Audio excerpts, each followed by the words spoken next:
warahmatullahi wabarakatuh. Anak-anak, kita bertemu lagi dalam pelajaran IPS. Hari ini kita akan belajar tentang kebijakan-kebijakan dari pemerintah kolonial. Mari simak videonya hingga akhir ya. Oke, kita buka dengan membaca basmalah. Bismillahirrahmanirrahim.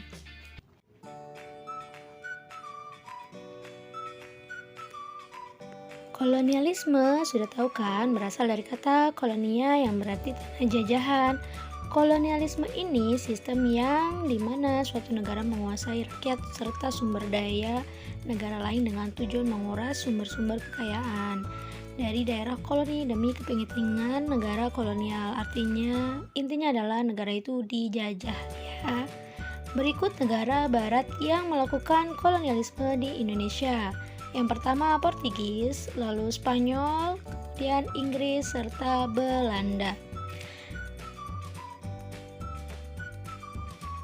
Kekuasaan VOC di Indonesia. VOC adalah salah satu kongsi dagang Belanda yang dia mempunyai wilayah atau bertempat di Hindia Timur, terdiri dari pengurus inti yang disebut dengan Bewitthebbers der VOC dan pengurus harian yang disebut Heren. Nah, dari kongsi dagang Belanda ini, yang pertama kekuasaan VOC di Indonesia. VOC adalah kongsi dagang yang dimiliki oleh Belanda yang mempunyai wilayah di Hindia Timur. Kongsi dagang ini terdiri dari pengurus inti dan juga pengurus harian. Kemudian tujuannya kenapa VOC ini dibentuk? Yang pertama, menghilangkan persaingan antar pedagang Belanda. Kedua, memperkuat persatuan untuk menghadapi Portugis. Serta yang ketiga, yaitu mencari laba sebanyak-banyaknya. Oke, selanjutnya ada hak oktroi yang diberikan oleh parlemen Belanda kepada VOC. Yang pertama, dia mendapatkan hak membuat perjanjian dengan raja-raja setempat. Kedua, menyatakan perang dan membuat perdamaian. Ketiga, membuat senjata serta mendirikan perbentengan, mencetak uang, mengangkat dan memberhentikan para pegawai serta mengadili perkara. Itu tadi hak oktroi. Nah, dari hak oktroi ini menjadikan Belanda atau VOC bukan hanya sebagai kongsi dagang, tetapi juga sebuah otoritas politik yang memonopoli tidak hanya perdagangan tetapi juga menekan pemerintahan yang ada di wilayahnya. Selanjutnya, VOC ini menanamkan modal yang sangat besar di daerah-daerah penghasil rempah untuk mendapatkan laba yang sebanyak-banyaknya. Serta pada tahun 1605, VOC sudah mengusir Portugis dari tanah Maluku dan mengambil bentengnya berubah menjadi Victoria. Sedangkan pada tahun 1609, VOC berhasil menanamkan pengaruhnya di Maluku dan Banda Neira. Kemudian pengurus harian menugaskan Peter Both sebagai Gubernur Jenderal VOC pertama yang berkedudukan di Ambon. Misi utamanya dari pemimpin itu adalah dapat bersaing dengan pedagang-pedagang Eropa, juga mengikat perjanjian dengan berbagai penguasa setempat. Nah, dari inti setiap perjanjian dari VOC bikin adalah mencantumkan hak monopoli dagang. Ketika Jan Petersen Coen dijadikan gubernur, pusat VOC dipindahkan yang tadinya berasal dari Ambon lalu pindah ke Jayakarta. Komoditas dari perdagangan VOC yang mulanya hanya rempah-rempah, namun ketika merasa rempah-rempah sudah tidak lagi memberi keuntungan, maka mereka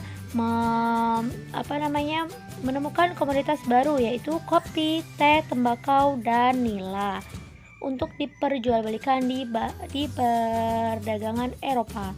Kemudian ada peraturan VOC dalam melaksanakan monopoli perdagangan yang dirasa lebih keras daripada yang diterapkan oleh Portugis. Di antaranya yaitu yang pertama, melarang masyarakat menjual hasil bumi kecuali kepada VOC, dikenakannya pajak hasil bumi, dan mengatur ketentuan wilayah, serta jumlah rempah-rempah yang boleh ditanam itu diatur. Selanjutnya, dalam pelaksanaannya, VOC mengawasi rakyat dengan sangat ketat ya. Ada yang disebut dengan perahu kora-kora, itu sebagai pengawas bagi rakyat yang melanggar aturan VOC. Nah, kemudian dalam menjalankan pemerintahannya, VOC ini memiliki sistem tidak langsung atau indirect rules karena mereka memanfaatkan ketaatan rakyat Indonesia terhadap lapisan sosial, sehingga VOC sengaja tuh mengangkat raja-raja sebagai pegawai yang di atasnya sudah ditempatkan residen serta asisten. Jadi raja ini tidak lagi sebagai raja tetapi sebagai pegawainya VOC dan mendapatkan gaji dari pemerintah ya. Terus kemudian pada tahun 1602 hingga 1799, VOC menerapkan kebijakan penjualan tanah partikelir, yaitu tanah yang dibeli pemerintah VOC atau kolonial Belanda, tapi tanah ini untuk para pejabat dan orang-orang yang berjasa bagi pemerintah Belanda. Nah, bagi orang-orang yang memiliki tanah ini disebut sebagai tuan tanah.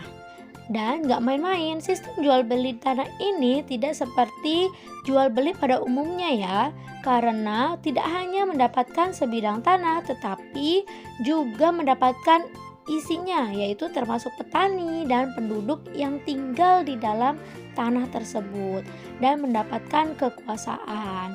Serta ada aturan yang mewajibkan rakyat menyerahkan hasil panen secara langsung 10% dari hasil panen, sewa rumah, serta kerja rodi. Itulah dari VOC ya. Sistem ini berlanjut hingga pada masa pemerintahan Daendels Raffles, yaitu 1820. Para tuan tanah non pribumi seperti penguasa setempat.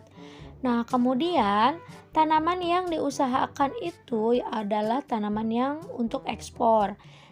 Kemudian sistem ini dirasa sangat menyengsarakan rakyat hingga pemerintah kolonial Belanda pun merasa ini tidak menguntungkan. Akhirnya pada tahun 1817 pada masa Van der Capellen berkuasa, sistem ini dilarang.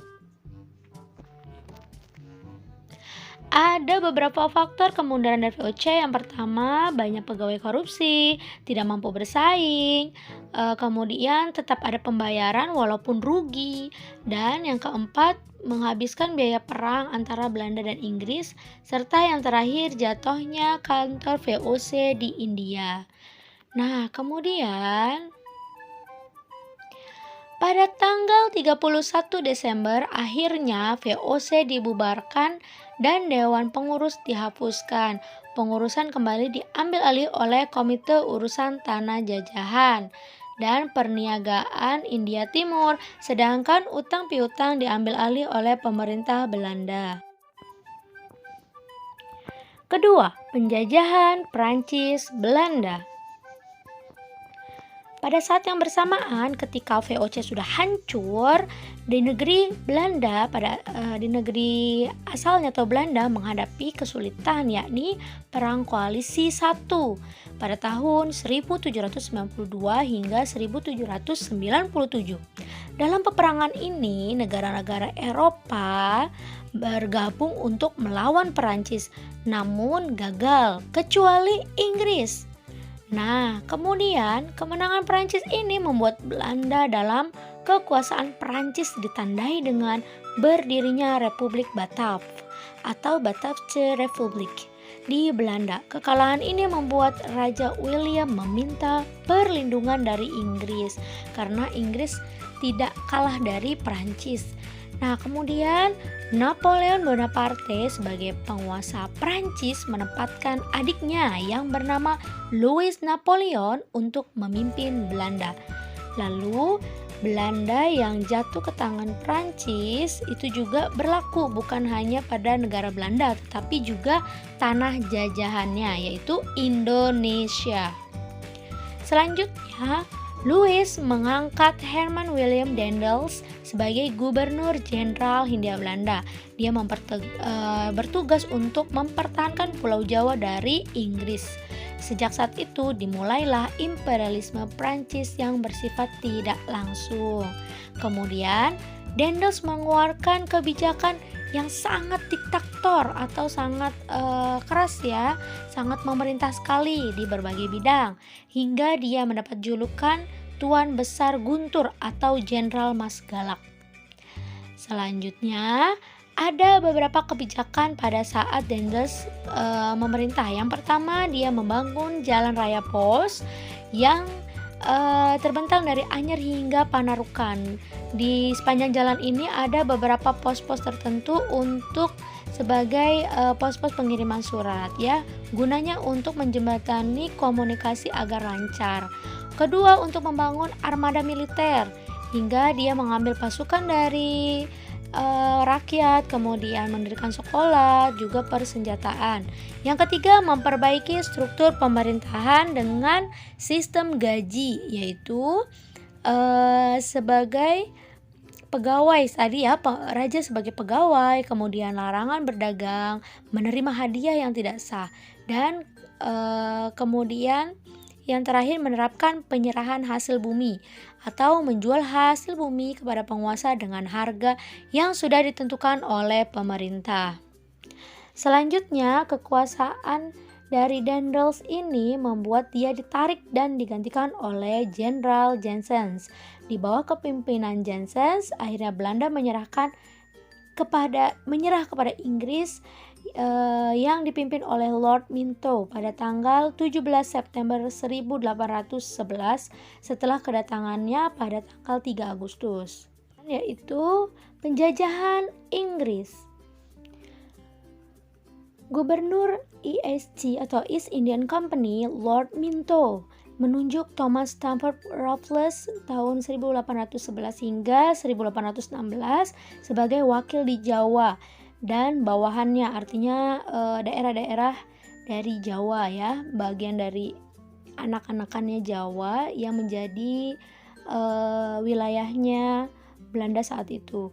Kemudian ISC organisasi adalah sebuah organisasi dagang Inggris yang didirikan pada tanggal 31 Desember 1600, berpusat di Calcutta, India. Seharusnya kebijakannya itu berada di pusat ISC, namun Raffles berkuasa penuh di Nusantara. Adapun tujuan utama Raffles yaitu meningkatkan kesejahteraan rakyat, yang menjadi salah satu kebijakan populernya adalah sistem sewa tanah. Ingat ya, Raffles mempunyai kebijakan yang terkenal yaitu sistem sewa tanah yang memungkinkan tanah adalah milik pemerintah dan semua pemakai harus membayar sewa. Berikut ada beberapa kebijakan pada masa Raffles. Yang pertama, penyerahan wajib dan kerja paksa dihapuskan. Rakyat bebas memilih jenis tanaman ekspor, bupati memungut pajak, dan pemerintah Inggris adalah pemilik tanah, serta rakyat wajib membayar sewa tanah. Nah, ternyata sistem ini gagal karena ada beberapa hal yang membuatnya gagal. Yang pertama, tidak ada dukungan dari bupati karena bupati tidak mendapatkan hasil dari pajak. Kedua, sebagian besar rakyat belum memahami sistem ekonomi uang.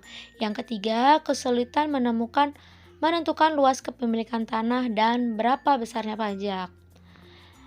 Ketika gagal, Raffles ingin mengevaluasi sistemnya dan kembali ke Belanda, serta juga karena adanya perang koalisi lagi nih Dan ternyata perang kali ini dapat mengalahkan Prancis.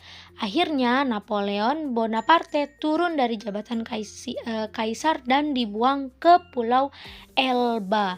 Pada tahun 1814, Raja Louis mengadakan perjanjian Prancis yang salah satu isinya adalah Belanda menjadi negara yang merdeka. Akhirnya negara-negara koalisi mengadakan Kongres Wina dan menempatkan Indonesia dikembalikan kepada Belanda. Akhirnya,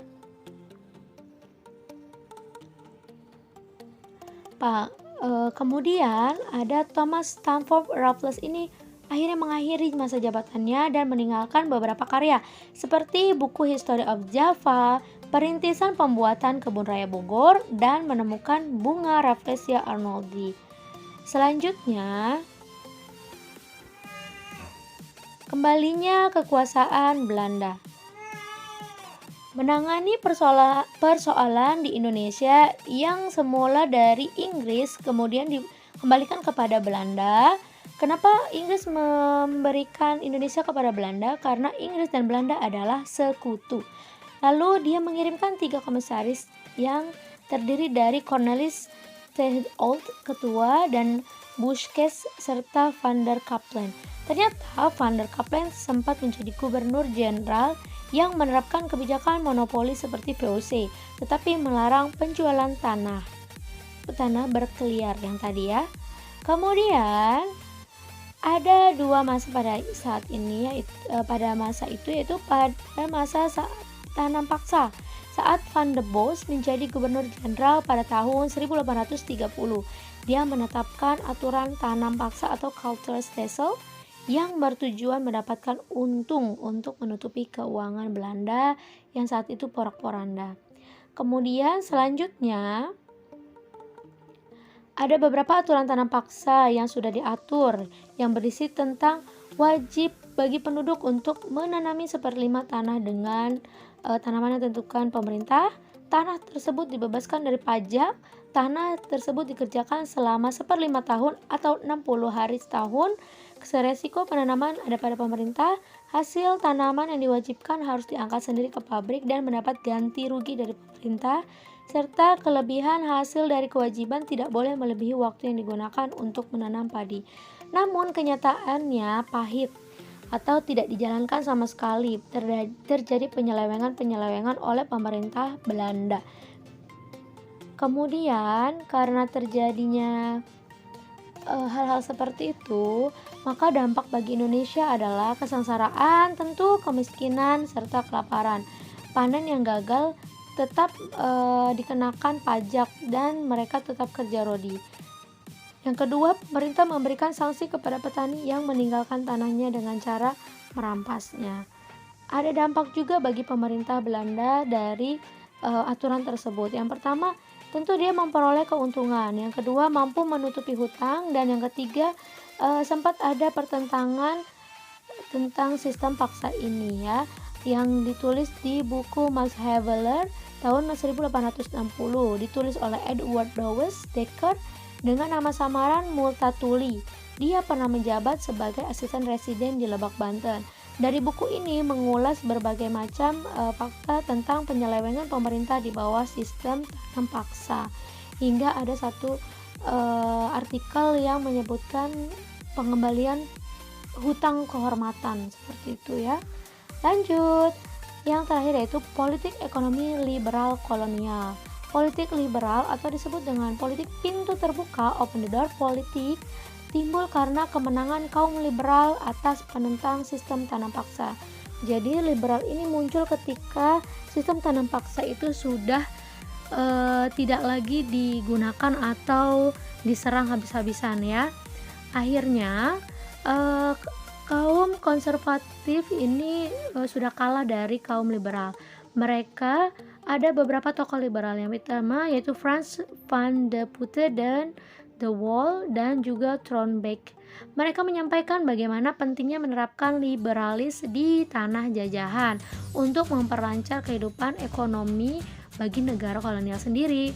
Namun yang menjadi titik poinnya adalah pihak swasta mempunyai hak memiliki alat produksi dan masyarakat bebas melakukan tindakan ekonomi. Tahun 1870 keluarlah Undang-Undang The Wall yang berkaitan dengan dua undang-undang. Yang pertama adalah Undang-Undang Gula yang menitikberatkan pada penanaman tebu harus dilakukan oleh pengusaha swasta tidak dengan sistem tanam paksa. Tebu juga harus diproses di Indonesia. Yang kedua, Undang-Undang Agraria yang berisi bahwa gubernur jenderal dan rakyat dilarang menjual tanah kepada orang asing, tetapi boleh menyewakannya paling lama 75 tahun dengan hak penguasaan. Nah, selanjutnya ada beberapa perubahan yang terjadi di Nusantara berkaitan dengan masuknya sistem liberal. Yang pertama, adanya sistem sewa tanah, kemudian adanya perubahan dari ekonomi barang ke ekonomi uang, kemudian dibukanya perkebunan selain di Pulau Jawa menyebabkan transmigrasi ke berbagai daerah. Kemudian yang ketiga, pengusaha pribumi dengan modal kecil mengalami kebangkrutan, serta yang terakhir, dalam rangka mendukung penanaman modal, pemerintah kolonial membangun irigasi, waduk, jalan raya, jalur kereta api, dan pelabuhan. Itu bagusnya ya.